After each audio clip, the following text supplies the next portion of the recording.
All right, my name is Ken Kemp. I'm welcoming you to the very first event of, and we're calling it Welcome to My Studio. We're here with Flight to Freedom. I'm the director of communications with Flight to Freedom, and oh my gosh, here they come, Adiana. They're just coming in like crazy. Let's give them a couple minutes. We're up to half of our crowd already is here, so this is very cool. Yes, now I can see. Yes, I can see Angela. She's getting ready to welcome us, and let's. In fact, why don't you just stay right there, Angela, because we've got a great crowd. You know what, ladies and gentlemen, I want to give you a couple of instructions before we get started. We're excited about this presentation, and we want this to be interactive. We want you to be participating with us in this. First thing I want to do is I want to introduce Angela's daughter, Adiana, to you. Adiana, wave to everybody. They're all watching. And why don't you just say hi and identify yourself a little bit for us, Adiana. Go ahead. Hi, I'm Adiana. I'm the second born, and I think the favorite of my wonderful mother, Angela, and I'm so excited you guys are here. Thank you so much for coming. I promise you, you're in for a load of entertainment and just adorableness because my mom's the coolest. So thanks again for being here. Well done, Adiana. Well done. And where are you? I'm in Los Angeles, Yeah, California. sweet. And I'm out in the Inland Empire. You and I are in Southern California, and of course, we all know that Angela and her studio are in Dallas. Now, I want you all to maybe put the cursor on your screen. You'll see you see a little menu at the bottom, and you're going to see a chat screen. And we want you to kind of talk to us, and we want you to give a message to Angela. Now, you're going to see the option of giving a message. I'd like you to send it to Adiana because we don't want Angela to be distracted. We also have an opportunity for you to give us your questions. And as we participate together, we're going to fire some questions at Angela as we go. We got lots of material. You're going to just really love this next hour. And so I think we're ready. Castell, would you turn on the camera and let's see Angela. And Angela, you welcome us to your studio. You bet. I am so excited. Come in. Welcome to my studio. Beautiful. Beautiful. All right. Take a look around, everybody. And Angela, you tell us what we're looking at. Well, this is where the magic happens. At least it's magic for me. So, bright, happiness, lots going on in here. And I think you see the very essential massage chair here. Yeah, I'm in the studio because I get lots of aches in my neck and shoulders after sculpting long hours. And then there's somebody that you kind of say hello to every time you walk in. Tell us who it is. Every single time I walk into the studio, I say, hello, Mother. I love you. Let's sculpt today. So this is my mother, Kathleen J. Smith, and just the most supportive, loving educator who managed to find the star within everybody she knew. So nice. So nice.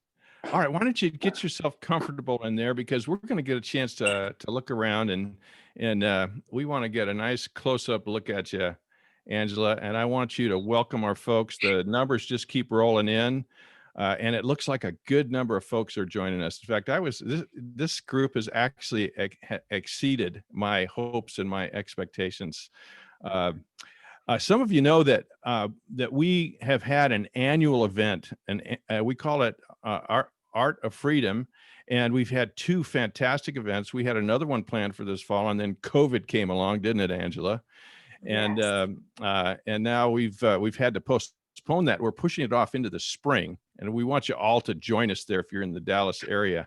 But Angela, why don't you look right in the camera and say hello to everybody, to all your friends. I think you know a lot of these folks. Oh, yes. Actually, hello. I want to give some shout outs here. Let's see. So I know Alan and Jill, I think it is 1 a.m. where you are. And I know, Alan, you said you're going to be wearing a night robe and having a glass of champagne. Where are they? They are in Great Britain. So hello, oh Alan my gosh. and Jill. Nice. And Archie is in Canada. I'm not sure what time it is where you are, Archie. Joe and Jim, hello. I'm hugging you. You're in Chicago.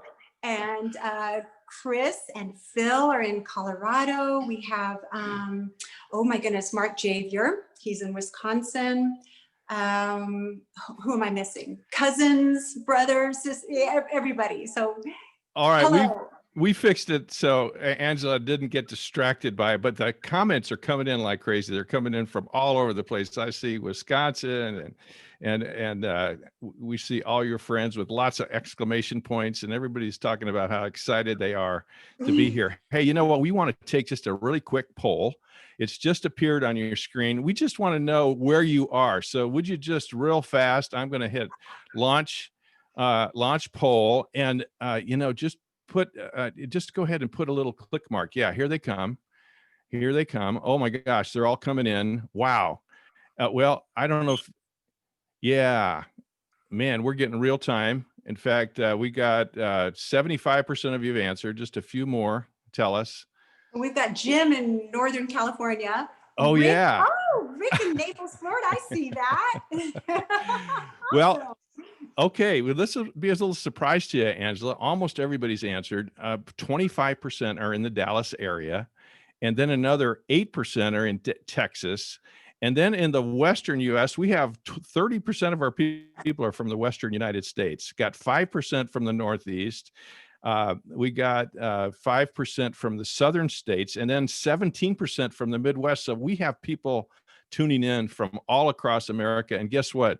Almost 8 or 9% of our people are from outside the USA. So is this cool or what? What was the percentage outside the US? 8%. 8%. Wow. Oh my goodness. Here, I can share the results with everybody. Everybody gets to see it. And did it pop up on your screen? It did, but I just see, Can you see? I see the United States. That's it. Okay.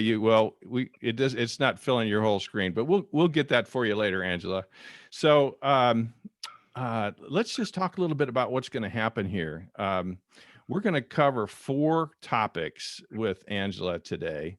And first of all, we're going to talk about where she gets her ideas. It's the point of conception. And when Angela gets an idea, then she makes a plan. She's going to tell us how she plans out her work. And then we're going to get right there where she does the actual sculpting. Now, you may think that she just starts with a piece of clay and starts sculpting, but there's a lot of preparation that goes in before she even hits that clay. And then afterwards, we're going to explain a little bit how we get from a clay sculpting to a bronze statue. We're going to give you a little bit of an intro on how all that goes. Does that sound like what we're going to do, Angela? Did I get it right? Yes, you got it. You can give a tutorial now.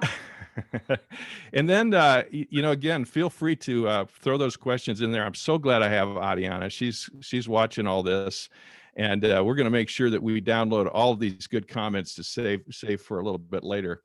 But Angela, let's just start talking about where your ideas come from. And I think while you're just introducing Sunshine Every Day, I'm going to put Sunshine Every Day on the screen for everybody to see. Okay, just take me a minute. So you go ahead and start telling us about Sunshine Every Day. Okay, so Sunshine Every Day was, my goodness, this idea came to me right at the onset of the pandemic, right? Not at the onset. I mean, we were well into it by this point. And I thought, I was really frightened, as I think a lot of us were. And I thought, what can I do?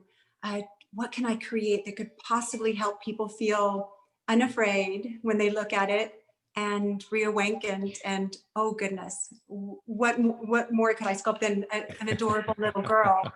There she is. Yes, I asked some dear friends, Ron and Victoria, if I could borrow their precious 3-year-old daughter, Vivian, and they said yes. And although, because we were in the middle of COVID, I wasn't able to have Vivian here in the studio, Victoria, her mother, took all the photographs I needed and measurements and sent them to me. And so I sculpted Vivian here in the safety of my studio. And she is life-size here, but then I've also made her in a smaller size. But the idea is that she's very windblown from the back. She's being pushed forward, by this aggressive wind.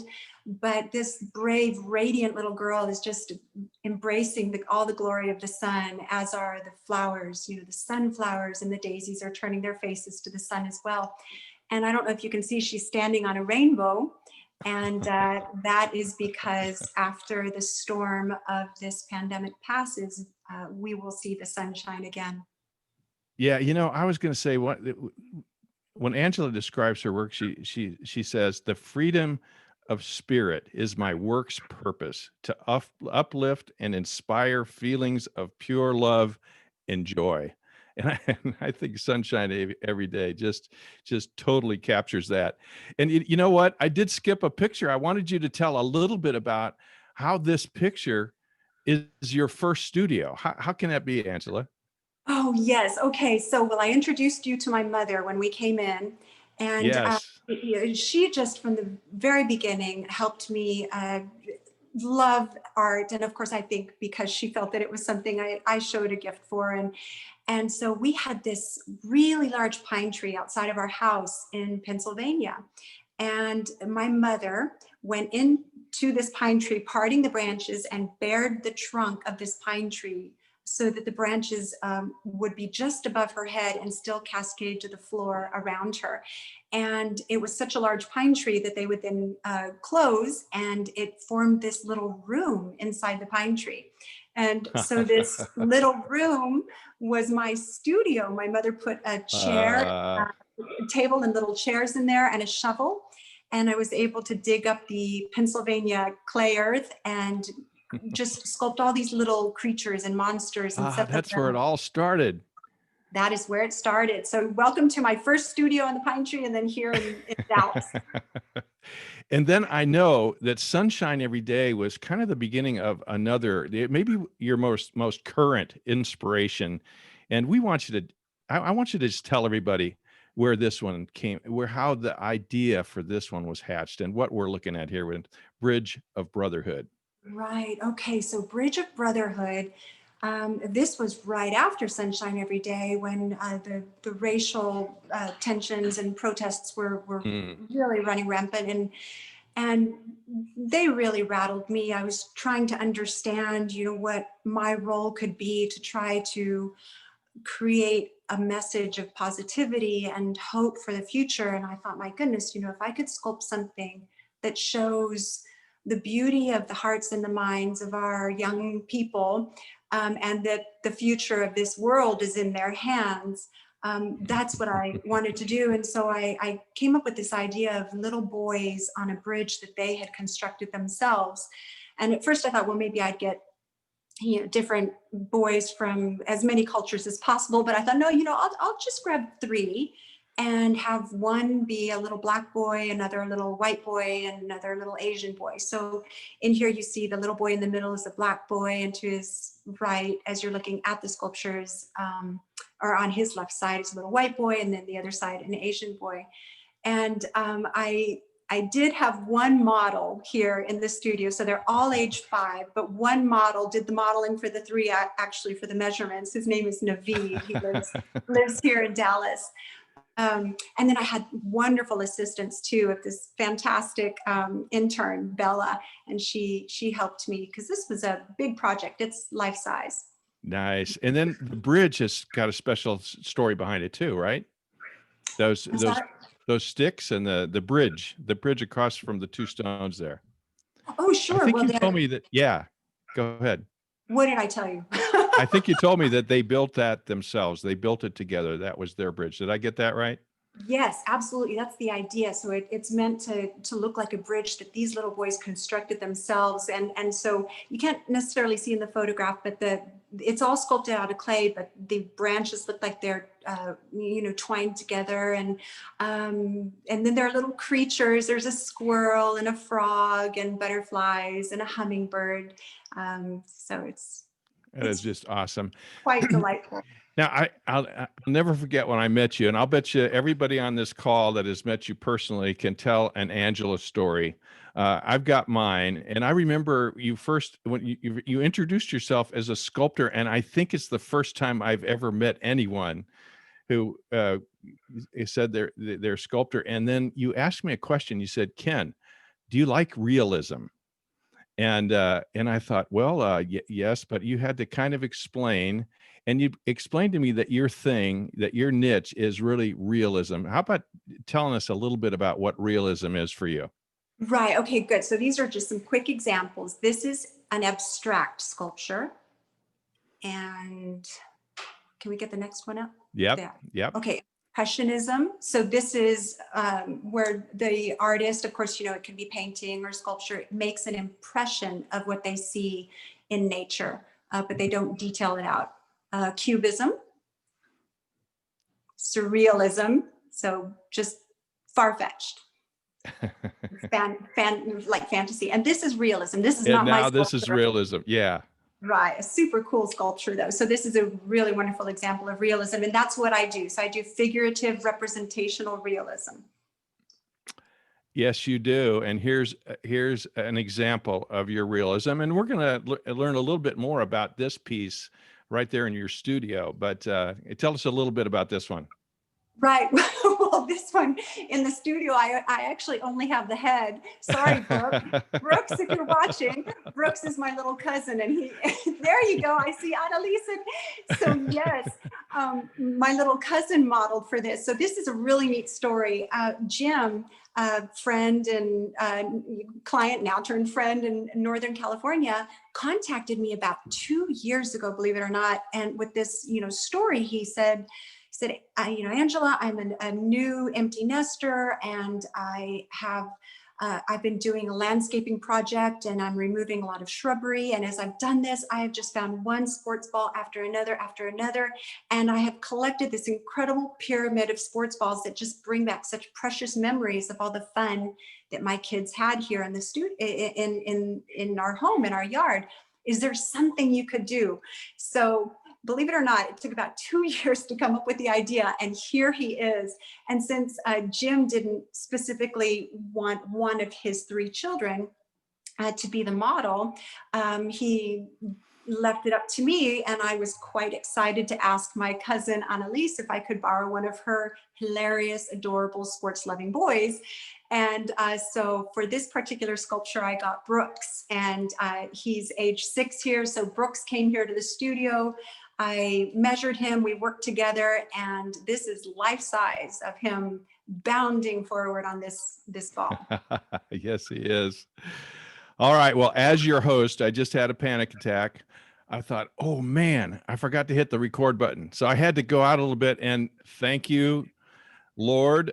This thing started automatically. So we have a recording. Now, we do have a recording. I wouldn't have said anything about this, except I can now. We have a recording of you standing at the door and welcoming us, and we're going to be able to share this with the whole world. It's so cool. Well, that's the way your ideas came together. It started with that pine tree, and then the background of how these ideas come together. But then you make a plan, Angela, and we want to get into that plan. I think you have someone there you want to introduce us to tell us about how you get the planning going. Yes, I do. Okay, so Alexander. So choosing Alexander. Yes, there's Castell, our cameraman. And we're glad to meet him. We want to introduce him to everybody. And okay, who do you have there?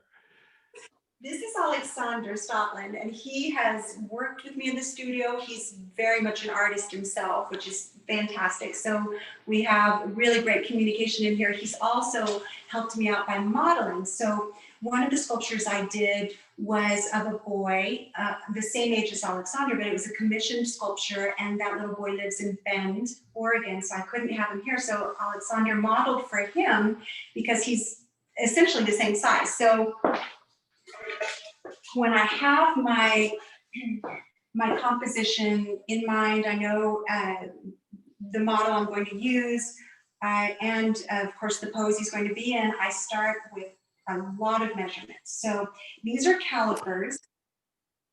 And Angela, let me interrupt you just for a second, because I think everybody would like this. If you would stand back and get good social distance between you and Alexander and make sure he's there. And then Alexander, if you could take off your mask, and Castell, if you could give us a nice close up, and Alexander, give us that $1 million smile. Okay. Just like you're modeling. Yeah, there it is. Get in a little closer for us, Castell. Yeah, hello, Alexander. I think everybody loves seeing you. Okay, write some notes in. Tell everybody tell us what you think of our model for today. All right, put that mask back on and proceed. Tell us how that caliper works. Thanks for that. Okay, so these calipers they're ratio calipers. So right now I have them set at 2, which means everything that I measure right here will measure, it translates exactly to half that size on this end. So Alexander's face, the length of his face is this long in life size, and that is how long his face would be half that size. So we did a lot of these measurements, didn't we? And then I used a tape measure as well. And then whenever I take photographs, I take photographs level in the front and go the whole way around, and he just faced forward. Then I go underneath and do the same thing, rotating around him. And then I get on a ladder and go around and take them all the way around to get, of course, the 360. And then Alexander holds his pose. Do you remember what your pose was like? You were down on the ground, you were leaning. Or he had to hold that pose for a long time, for many days. And do you remember what we used to do to be able to give you a break with the songs? I think it was like 3 songs in between. Yes, exactly. So we would do 3 song, 2 song.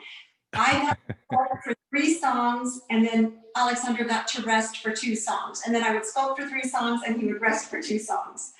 So that's how we did that. And then, you know what, show us that little chart you keep, because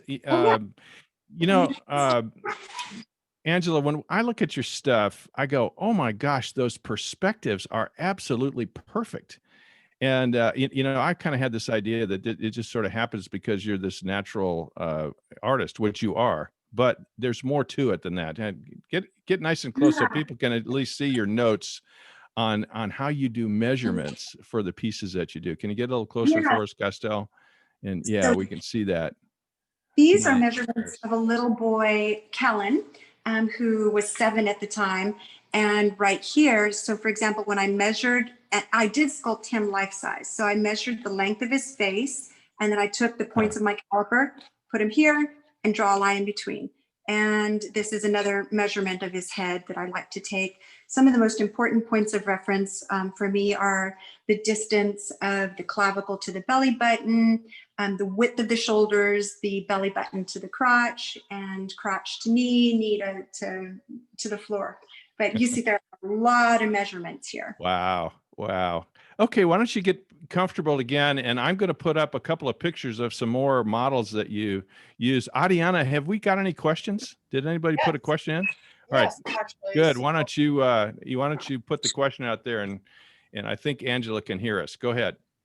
Yes, so Ayush Saha, I'm sorry if I didn't say your name right, wanted to know how were you able to balance the center of mass so it wouldn't tip over on having a ball?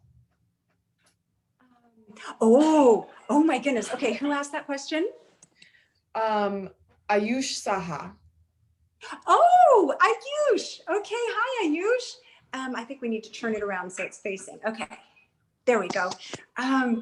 So Ayush, that actually is what they're going to do at the foundry. So I sculpted the sculpture of the little boy on top of the ball, where gravity is pulling it. Well, basically the center of gravity is his foot on the top of the center of the ball. And then I sculpted the other balls individually. And so interestingly, Jim the one who this is originally for, he said, Angela, I feel like it looks like he's falling back. And I'm not sure, but I think I want him going forward, and I think it's a more positive energy.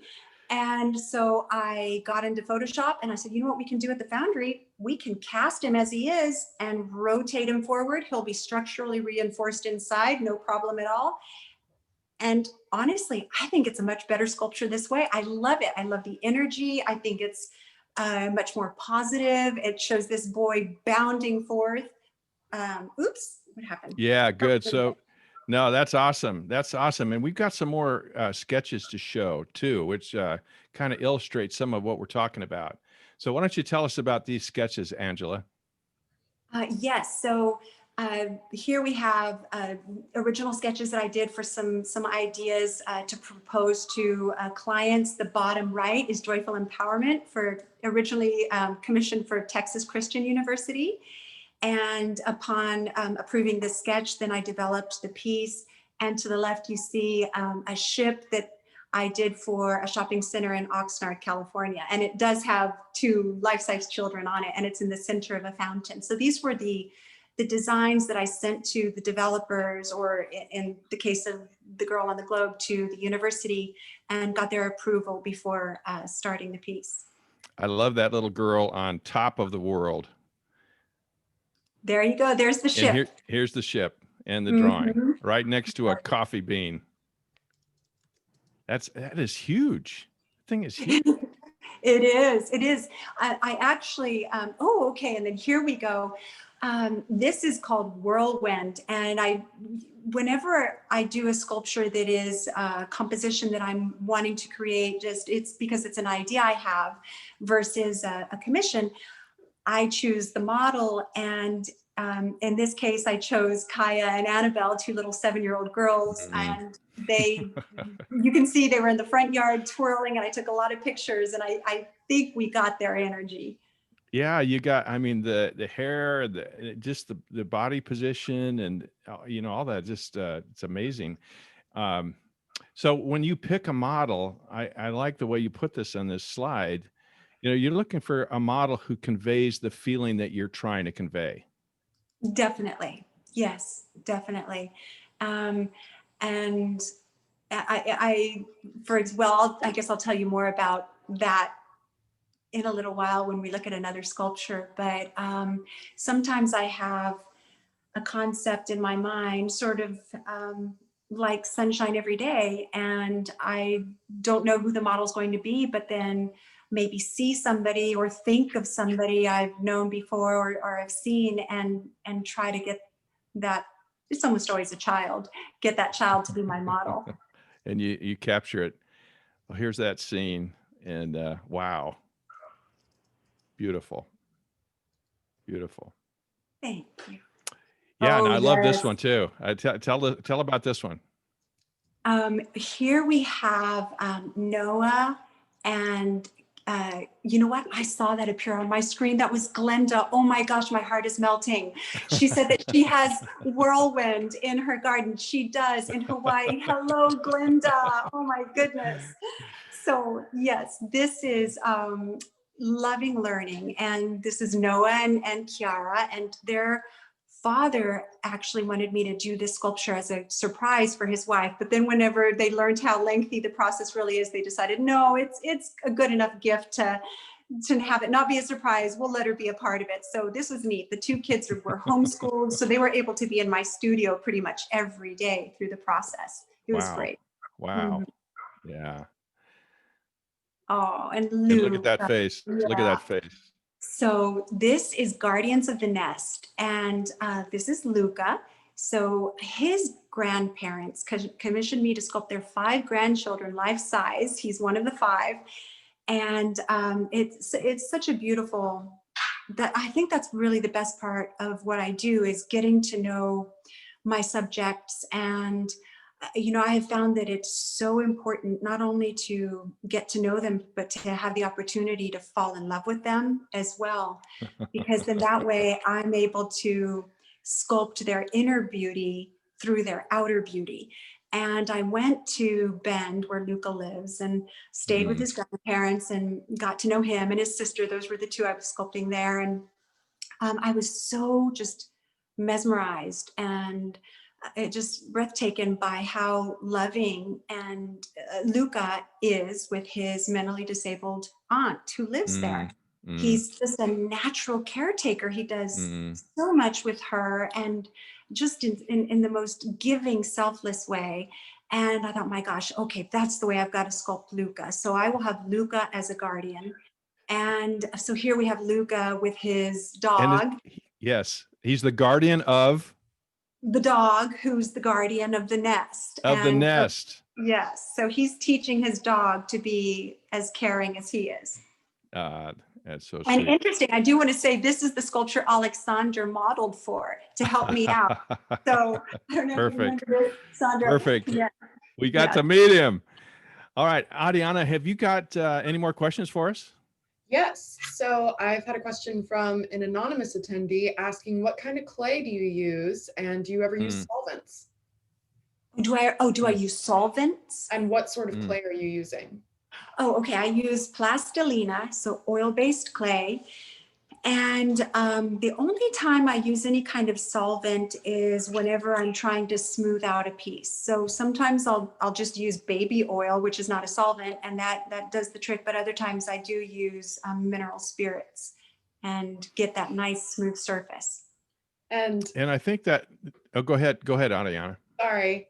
And Thea Sylvia says that dog looks partly Tigger inspired, maybe, which is her awesome family dog.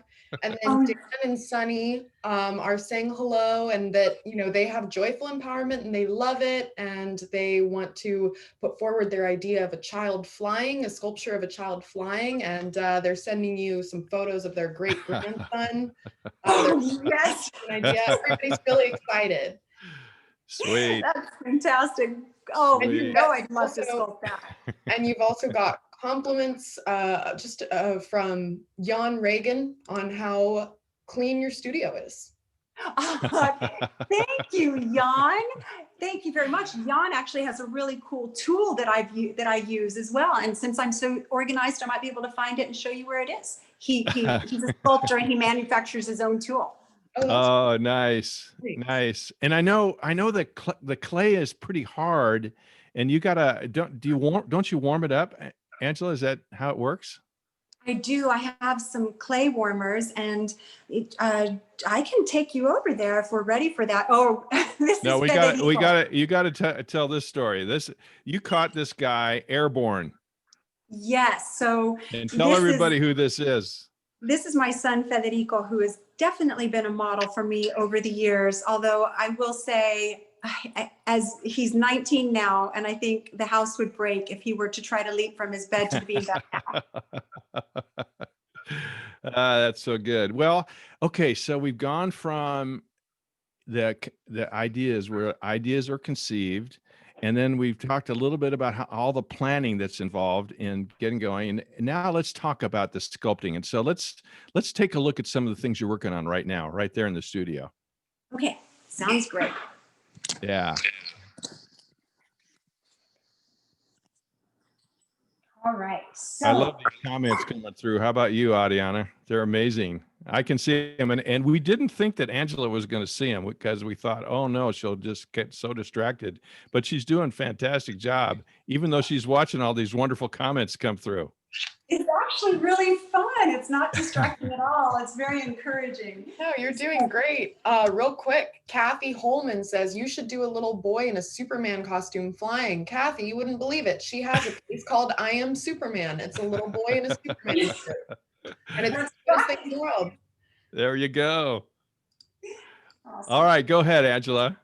Okay, so now whenever I have the idea sketched out and I know how it's going to be, and I've got my measurements, I know the pose, I've got my photographs, I build an armature. So of course, Jan and Mark, I'm talking to you, but this is what you do too. So this is aluminum wire. It's actually a very thick gauge, so it's strong, but because it is aluminum, it's really malleable. So strong, but very malleable. And when I built the armature, so it's basically just like an internal skeleton out of this metal armature, I use aluminum foil, and I use the foil to bulk out the masses. So usually I use it for the head, the rib cage, the hips, sometimes the legs, depending on the size of the sculpture, but I usually get pretty twiggy little kids in here, so I kind of don't use a lot of foil on their legs. And then when that armature is ready, I've got my clay warmers here because these bins right here are actually filled with clay, but the clay is cold. So it's hard for me to work with it, especially whenever I'm just starting a composition. I usually work at a very fast pace, and there's so much that I see that I'm trying to rough in. So I like to have warm clay for that. And we've got these turkey warmers, and the clay is really soft. I keep it at an extremely low temperature, and it's very easy to work with. And since this is oil-based clay, I'm able to use it again and again and just recycle it. So whenever I'm done with the sculpture and I've made the mold, I can recycle the clay. So with the clay and the armature, I will then create a sculpture, and this, a special shout out, oh my goodness, to Pete and Jackie. This is their daughter Shelby, so loved sculpting their beautiful daughter. This is called Mariposa Azul, or blue butterfly. And so whenever I do a sculpture, I need to grab my glasses. Whenever I do a sculpture in clay, I always have to think about how I want it to translate in bronze. And so this is where I pay special attention, of course, not only to the composition, but to the surface texture as well. So here, the skin is as smooth as I could manage to get it. Oh, a shout out to Tom and Tamara too, because oh my goodness, Tom works on my bronzes, and I know that I try really hard, Tom, to get the skin very smooth. But so skin is smooth, and then usually there's more texture in the cloth. Something that's pretty fun that I like to do, and important actually, is I will sculpt more often than you think, like this. So I am holding the mirror, and of course right now I'm holding the phone with the camera, but I will sculpt in a mirror when it gets to the point of the details of the face, because I want to make sure that the eyes are looking right at me. When I'm sculpting a sculpture and I'm looking at it front on, so much of the time, of course, you know, a lot of the flaws will escape me because I'm so used to looking at it. But of course, you know, if you give yourself a different perspective, and in this case, literally I'm flipping it, all of the errors jump out at me, and so I'm able to correct those, but I do correct by standing behind and sculpting this way. And speaking of the eyes, Shelby has light brown eyes, so I sculpted her eyes kind of a medium depth, the iris a medium depth. And this is an old clay that I did. I've kept the face, but you see the foil is inside still. So she's a little dirty and a little beat up, but because she's already been molded. But she had blue eyes. So I sculpted the iris not as deeply so that it reflects more light and appears like a light eye. Whereas conversely here, shout out to Lynn. I think you're going to recognize this cutie pie. Here we have Julian, who has dark eyes. And this is a smaller, you can see the size. This is half-life size. But I sculpted his iris much more deeply so that it appears like a dark eye. So cool. Real quick, we've gotten a few comments just wanting to be able to see my mom a little better. Ken, is there a way that we can pin her so that it doesn't keep going back to us and just stays on her? And also Linda Septian says hello, and that she has to get one of your amazing works. You're the one that's flying. Gary and Margie send their love. Sandra Hunter wants to know what different types of tools you use. So if you want to show off your tools a little bit too. And start Martin, Brenda, and Barry and Margie, oh my gosh, melt me. Everyone's really excited. There's lots of questions and comments. Okay, these are my tools. I actually have a lot more in the cabinets, but these are kind of my favorites. And look at how beautiful this tool is. I got this in China. This is a handmade tool, and I have quite a few of these. So to answer your question, my favorite tools are these wooden loop tools that I got in China.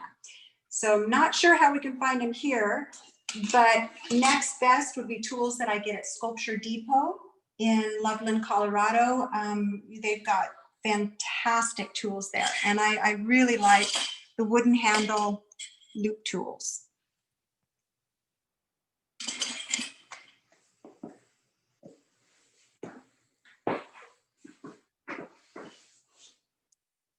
Do we lose Ken?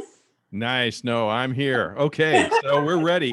You know what? It was fantastic, and thank you, Ariana, for the tip on Zoom, so that I can pin the thing on Angela. And I apologize if I've been sneaking in and distracting from our being able to look at Angela. But you know what? Go ahead and have a seat, Angela, and I'm gonna fire up because we've got a little video clip to show now. We've gone from sculpting, now we're moving into the whole business of once you have this thing sculpted and we're ready to send it off to the foundry, we've got to do something that is a little disturbing. Actually, I probably should warn folks that this might be a little disturbing, but we're gonna witness a little amputation here on the video, and you can describe it, Angela, as you see it. Here, can everybody see? Yeah. Yes, if everybody can see this. So this is having a ball, and in order to mold a clay sculpture, I have to cut it up into parts, and we do this so my assistant here, Rodolfo, we've worked together for years. He's wonderful. We decide where we need to cut the sculpture to facilitate the wax pour, and then eventually, of course, for the bronze. We're still working on figuring out the best cuts, aren't we, Tom? Speaking as someone who knows very well. But yeah, so this is what we're doing. We're cutting off the arms, and then we cut off the head. And of course, all of the balls were sculpted individually as well.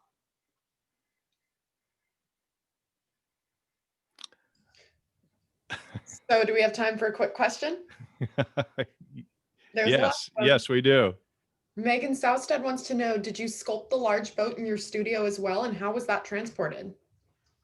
Oh my goodness. Hey, Megan. You know, I rented a studio at that time from a friend, Barvo, who's also a sculptor, and sculpted it there. So part of the boat was sculpted. The rest of it was sort of found objects. So there was an old junky boat, and that actually is part of the boat. And then I added the columns. So I sculpted the columns on that and sculpted the masthead and sculpted the children in the boat. So that was done in a larger studio that I rented. Yeah. Good. Okay. Let's take a look now at the process of how we go from that clay sculpting to get it. Oh, go ahead. Yeah, I think you need me on this. I'm gonna show them the mold here. Good. Okay. All right, we're back at you. Okay. So I think we need to flip it. Sorry. There we go. Okay. So this, believe it or not, is Bridge of Brotherhood. And you see we removed the head of the boy in the middle. We removed this little boy's head. This one we didn't need to remove. We removed all of the feet and the hands. And those are being individually molded. So this that you see dripping all over here, this wonderful gooey yellow stuff, is silicone. And believe it or not, it's dry. So this is just the first coat.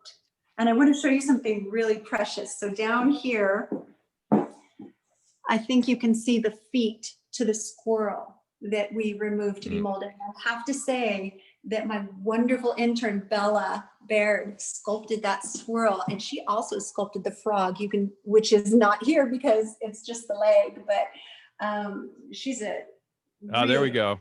All right, we're talented. back. Oh, did you lose us? Just for a second, you froze, but thankfully you're back. You're back with us. Okay, good. So did you see the feet of the squirrel? We did.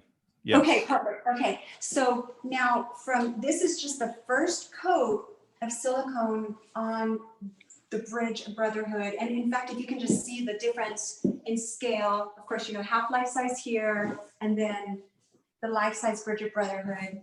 And then over here, here's one of the heads. So this is the boy off to the side with one coat of silicone. And then we've created a seam. And this seam is created with Dixie cups that are opened and then pinned into place. And this seam has to be made because when we're thinking about pouring a wax, we have to think of two halves. This is what they do at the foundry. And so this is a division line for two halves of a mold. And then we cut these holes in this seam and put these little plastic buttons in because these are going to act as the locking system.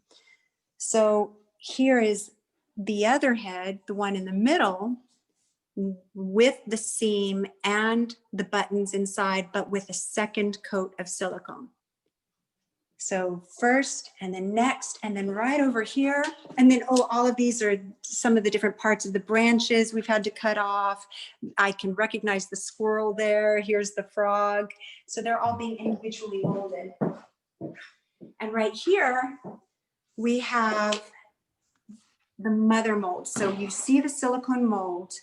And this is a hard material it's called freeform. Some sculptors use plaster, others use plastic. And I really like this. It's sort of almost like a paper mache, but really durable. And it is a protective mold that holds securely the silicone. And you can see when I open it, these are two of the feet of Bridge of Brotherhood. And you can see the keys, so the locking system, and then you can see how the toes are registered inside of the mold. So this, Ken, is when we go now to, actually, this is what I ship. So if you imagine, I ship this to the foundry, and all of these parts are going to look like this. The whole Bridge of Brotherhood is going to be cut into pieces and shipped in molds like this to the foundry. Wow.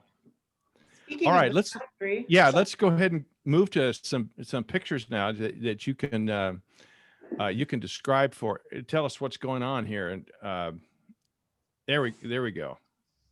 Okay, so the mold that I showed you just now, the mother mold, that's what you see in the top left corner. A wax worker is pouring in hot wax into that mold. So remember the mold I showed you where you can see the toes and the keys. So just imagine that we've got that there, and there's a wax worker pouring wax inside. He's coating the inside with a layer of wax that's maybe a 1/4 of an inch thick.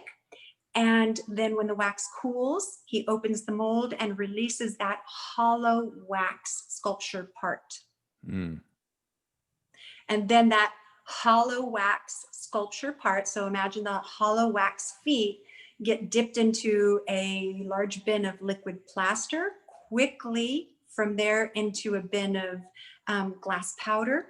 And so that coats the wax on the inside and outside. And that they do that at the foundry, oh my goodness, I think like 4 or 5 times for a couple of weeks, allowing them to dry each time.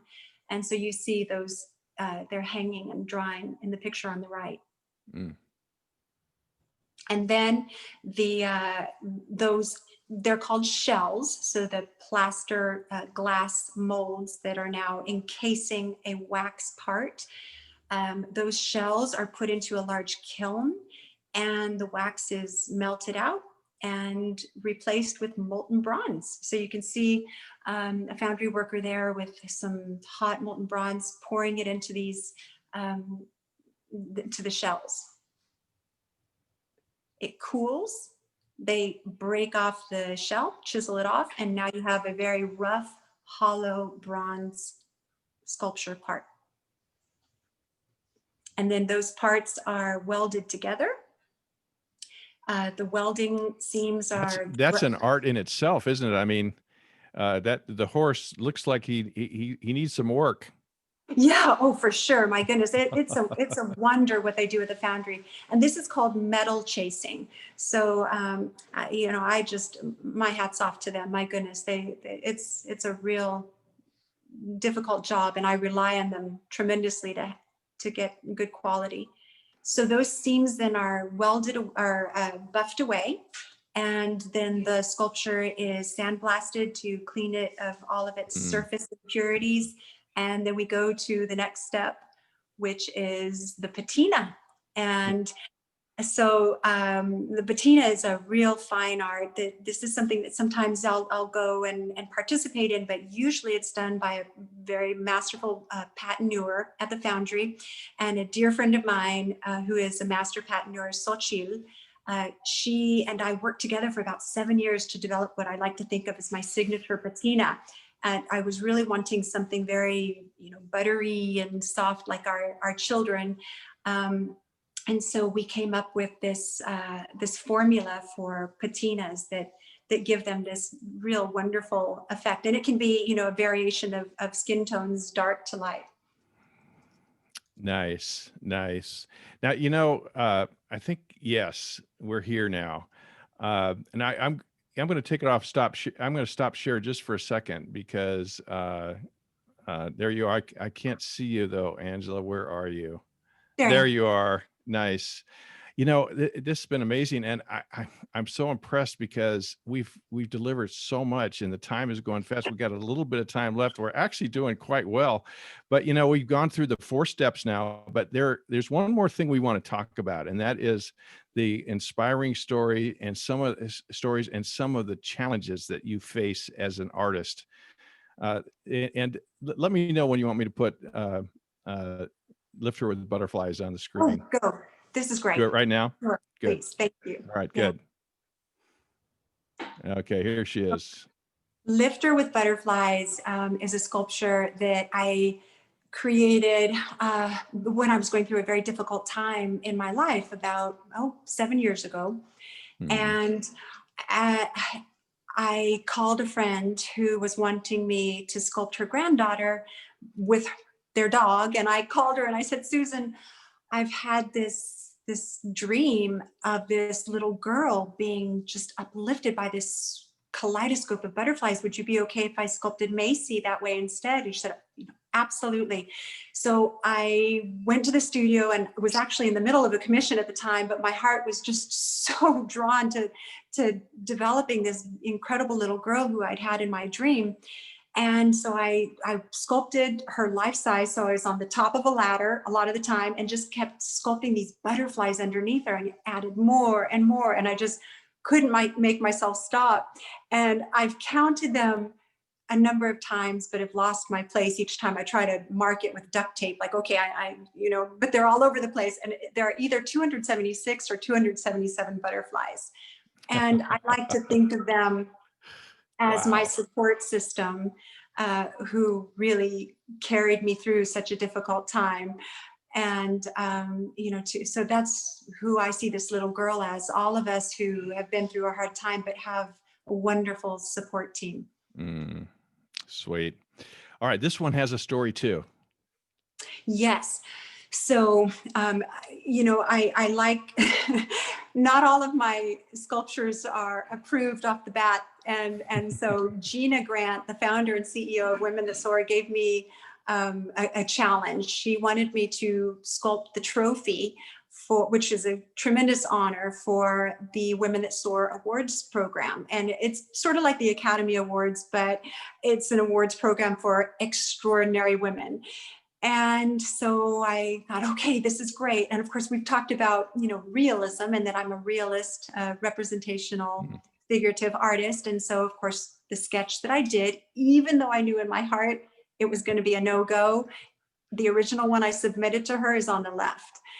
And I, even when I submitted it, I was kind of cringing and I thought, oh no, I just know this isn't right. And it wasn't. Gina said, Angela, I don't see myself in that. And Gina's a Black woman. And she said, Angela, I want to see myself. I want a woman in Asia to see herself. I want a woman in Africa, South America, anywhere in the world to be able to see herself. Can't be so precise. And so I then, I thought about it and instead sketched the one on the right. And this is the one she approved. And so this is what I sculpted. And there she is. And honestly, it was such a challenge, but because it's a tremendous departure from my style, but I loved sculpting this piece. And honestly, I do feel like she's me and she's my wonderful friends. And I really believe, I hope every woman can see herself in this. And this is a great organization. It's huge and attracts women from all over the world. And every year they pick, like I'm going to call it the Woman of the Year, and this is the award. Yes, and I can show you.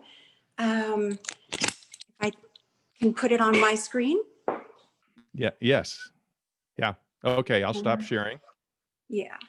There we go. Okay. So here there she is. All right, but you got to give us landscape. Yeah. There we go. There we go. There she is. So, there she is. So I get to have her right now until they film, and then she'll be on the stage. And this I have not because I've won her, but because fantastic. So this is actually the trophy. This is Soaring. So this will be the official award trophy going forward. And last year's recipients did receive this trophy. All right. You know what? We're just about out of time, but I'm going to ask you, Adiana, do we have any more questions? Oh, yes. So Gary Burnt wants to know, how do you know how much silicone you need to put on to ensure the mold works? Oh, it's a formula, parts per gram. So, and you do have to add a hardening agent. Although the first layer, Gary, that I put on is pure silicone. So it actually takes a few days to cure. And sometimes it doesn't even cure until I put the second layer on that does have a hardening agent in it. So I just have to follow the recipe on the container. Okay, we've got time for one more question. Okay, Dan Slife was asking, is the mold kept forever or destroyed after however many pours? I answered that, but I thought that might be interesting for you to answer for everyone because it's a good question. Yes. Hi, Dan and Sunny. Hello. So I do destroy the mold after the limited edition is sold out. So although there are a few sculptures that I reserve APs for my kids, and so I want them to have the opportunity to have an AP, which stands for artist proof. And so those are reserved for them. So if my kids are going to have an artist proof, I won't just mold, but I do destroy it if there will be no artist proofs and the edition is sold out. Angela, you are a professional on so many levels, including you've done a fantastic job of keeping the pace going and giving us so much great information, which from such a great spirit. I want to thank you on behalf of everybody from Flight to Freedom for your willingness, and you are a co-founder, so you know these people, but for inviting us into your studio and giving this fantastic look. And I think it's important that we say thank you to a couple of folks. We need to say thanks to Castell. This is a beautiful frame right here with the awards standing right next to you. Castell, you did a great job with that. Can you guys believe, all of you folks on this line, this whole thing has been done with an iPhone? That's amazing. It's just unbelievable. And let's say thank you to Alexander. Is he still there? He is. Alexander. Yeah. Mama Tara. Hey, thanks for showing up. And there's Tara over there. Mom is looking with pride. And then Adiana, you want to just say goodbye to everybody. Thank you so much for watching our screen and following those comments, getting those questions. Thank you, Adiana. Well done. Yeah, thank you so much, everybody, for being here. All the great friends, the people who came to watch from Twitch. That's so awesome. Thanks to Costel. Mom, you know that I think you're just the absolute coolest person of all time. So this was so much fun. Oh, That is so sweet. and That's so honestly, sweet. I want to thank you all too, because I mean, honestly, this is really just my heart. And so the fact that you open yours to it are, what more could I ask for? Honestly, it's just this, Mhm. I feel so blessed to have the relationships that I have because of this artwork. Well done. Well done. And you know, in thanking everyone, I know we all are appreciative of Flight to Freedom as an organization. We want to encourage you to come to our website, and if you feel so moved, we'd love to have you contribute to the cause. We've got a lot of work going on. We're anticipating a great uh, uh, event in the spring that you're going to be hearing about. You all are on our mailing list. We'll keep you in touch, and you'll also want to learn more from Angela's website too, delavegastudios.com. And so we want you to get a look at that. And you are going to get a thank you note in the mail, and it's going to have a link to the recorded version of this fantastic event that we've shared together. And we want to encourage you to feel free to share it with your friends, and let's just get the word out of these great things that are going on. One last word, Angela, look right in the camera and say goodbye to everybody. Goodbye, everybody. I love you, and I felt the love. Thank you so much. And thank you from me too, and Adiana, and everybody at Flight to Freedom. You guys all have a wonderful evening. Thank you so much. Bye-bye. Bye. Bye. Thank you guys so much. Too bad.